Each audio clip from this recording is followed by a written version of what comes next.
మంత్రివర్య, చెరకు తినడానికి వదిలే తప్పుకి కూలి కూడా మేమే కట్టాలంట.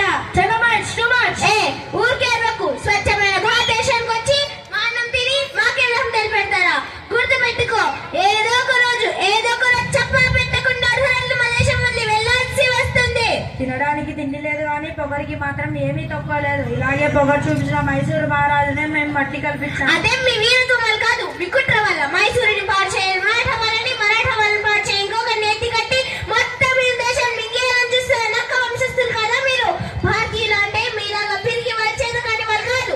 ఈ దేశం ఉప్పు తిని మరకలేసి కప్పించిన వాళ్ళం కూడా కాదు. మీలా దానికి భయపడే వాళ్ళం కూడా కాదు. ఇదే చివరిసారి కిత్తూరు రాణి పన్నడిగిన నాలుక చీలిపోతుంది, జాగ్రత్త. మీరు మా కంపెనీని అధిగమించి మాట్లాడుతున్నారు. మీ కంపెనీ మా దేశం నిలబడడానికి స్థలం భిక్ష వేసింది మేము. నియమాలను పాటించమని చెప్పే అధికారం మాది. చిన్నమ్మా, కిత్తూరు మాది, కిత్తూరు మీద అధికారం